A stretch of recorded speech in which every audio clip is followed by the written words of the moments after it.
tanahnya diserobot orang, yang harusnya rezeki ini harus jadi dokter, jadi profesor, gara-gara diserobot lahannya, malah jadi terhenti sekolahnya, pendidikannya. Lah terus kemudian ini terjadi di hadapan saya. Lah saya diam aja, nggak boleh ngapa-ngapain, bodoh amat.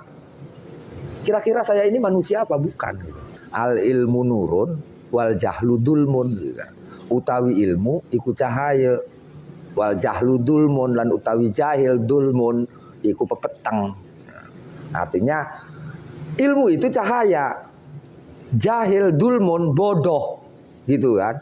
Itu kegelapan. Saya melihat kegelapan itu.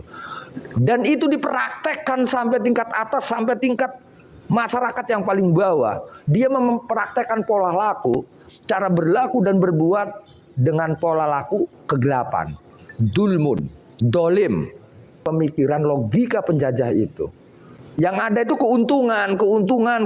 Bagaimana saya kaya raya, tenar, kekuasaan terus. Nah, inilah yang disebut penyembah berhala.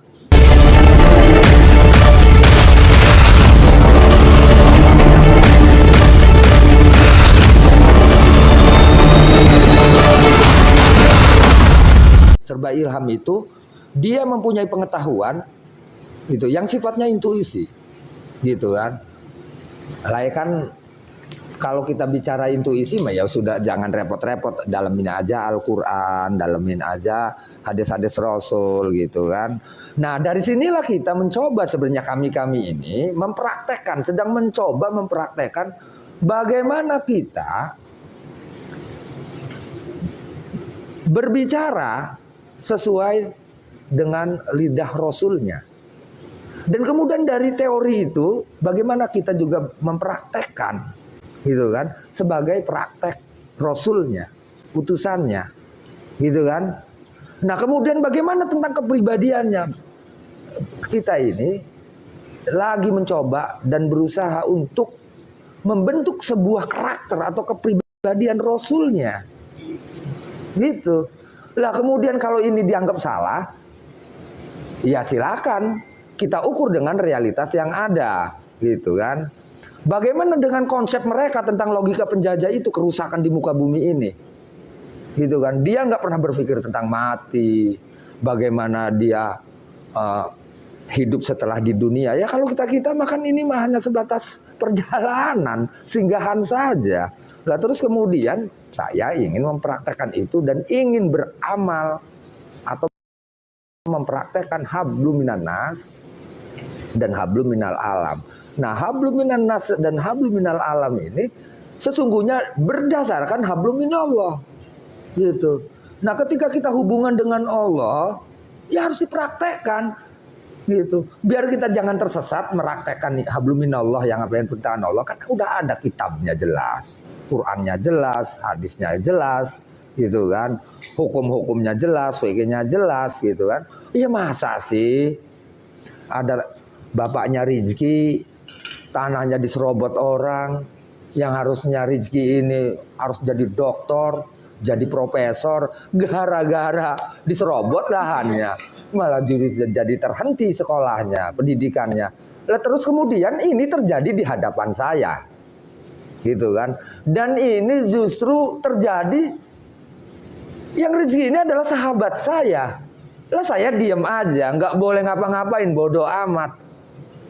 Kira-kira saya ini manusia apa bukan? Ya jelas nggak disebut manusia lah. Yang namanya manusia itu ya harus mempunyai hubungan manusia dengan manusia, gitu kan. Kalau kata orang dulu bilang, cuman ini bahasanya bahasa Jawa ya. Jadi bahasa Jawanya begini ya, khusus buat orang Banten lah, mudah-mudahan ngerti nih ya. Tapi nanti saya terjemahkan ke bahasa Indonesia. Jadi begini bahasa Jawanya, setuhunya isun, gitu kan. Iku wujud tunggal. Itulah sejatinya manusia, gitu. Menenge ning putih. Maksudnya diamnya itu dalam cahaya yang sanggup menampung semua sifat Allah. Ar-Rahman, Ar-Rahim, terus gitu, Al-Jabbar, Latif, semua sifat-sifat Allah ditampung kepada diri kita. Dan kemudian bagaimana kita mempraktekkan sifat-sifat Allah itu di muka bumi. Nah, itu bahasa Indonesianya begini. Sesungguhnya manusia itu sebenarnya wujud tunggal. Gitu. Itulah sejatinya manusia. Katanya itu kata orang tua dulu nih. Itulah sejatinya manusia. Dan harus diam dalam posisi yang terang, gitu kan, dalam kesucian, gitu kan. Dan ketika sudah dalam kesucian, ya harus menampung sifat Allah semuanya. Jadi semua sifat Allah harus ditampung, harus dicerna dan dipraktekkan di muka bumi ini. Ya kan, maksudnya bersembunyi, bukan bersembunyi ya, memposisikan diri untuk bertempat di sesuatu yang terang, yaitu cahaya. Ya, ada dulu saya sekolah ibtidaiyah, ada bahasa begini, al ilmu nurun wal jahlu dulmun, utawi ilmu iku cahaya, wal jahlu dulmun, lan utawi jahil dulmun iku pepeteng. Artinya ilmu itu cahaya, jahil dulmun bodoh, gitu kan, itu kegelapan, jahiliyah aja. Nah, itu kegelapan. Nah, tinggal kita mau pilih yang mana, memposisikan diri sebagai manusia itu di mana pengennya. Apa mau di nur, al ilmu tadi, cahaya, atau di dulmun, kegelapan. Lah terus kemudian apa artinya orang-orang terdahulu yang memperjuangkan tentang hak, para nabi, para wali gitu kan, para revolusioner terdahulu, itu kan untuk mengajak anak cucunya dari jalan kegelapan menuju jalan yang terang benderang. Sampai itu tingkatannya Allah mengutus Rasulnya untuk mengajak ke dalam sesuatu yang tadinya gelap menjadi terang. Nah, tiba-tiba di zaman tahun ini, di negara kita sendiri, negara Indonesia, saya melihat kegelapan itu. Saya melihat kegelapan itu. Dan itu dipraktekkan sampai tingkat atas, sampai tingkat masyarakat yang paling bawah. Dia mempraktekkan pola laku, cara berlaku dan berbuat dengan pola laku kegelapan. Dulmun, dolim. Gitu.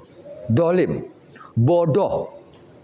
Nah, ternyata ketika kita cari sebabnya, kebodohan-kebodohan ini, kedoliman-kedoliman ini, ternyata sebabnya adalah orang-orang yang memegang teguh pemikiran logika penjajah itu.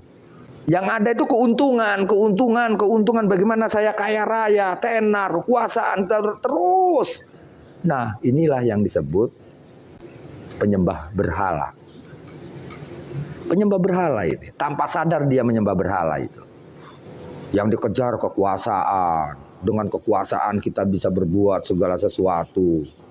Yang dikejar dengan ketenaran kita bisa dihormati, mengejar kehormatan. Dan sesungguhnya itu maya sebenarnya, nihil, enggak abadi gitu, punah, dibatasi waktu, kapan aja punah. Paling kita manusia paling 70 tahun udah koit mati, punah. Jadi apalagi gitu. Jadi apapun, kan udah saya bilang di awal-awal,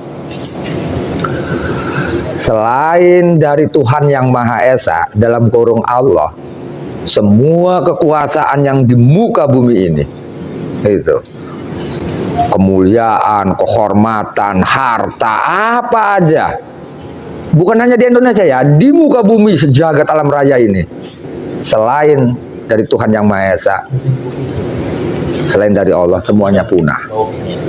Lalu kemudian kita akan memperjuangkan apa?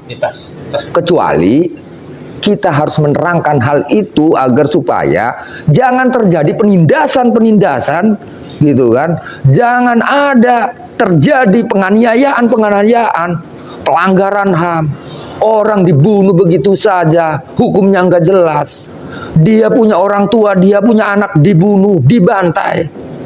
Tanah orang diserobot gitu kan, laut dirusak. Ini kan melanggar gitu kan, melanggar manusia, melanggar makhluk-makhluk Allah yang lainnya. Makanya kami ingatkan ya, Jika makhluk-makhluk Allah ini udah marah, ya, bukan hanya manusia yang akan bergolak. Angin akan marah, api akan marah, air akan marah, tanah juga akan marah. Dan mereka itu ada dalam tubuh saya. Dan itu bisa diperintah dengan izin Allah tadi, karena dialah penciptanya. Gitu. Bisa saja saya perintah. Gitu. Karena ini adalah bagian dari tubuh saya, bagian dari saya, sahabat saya, saudara saya, angin saudara saya, sahabat saya. Itu.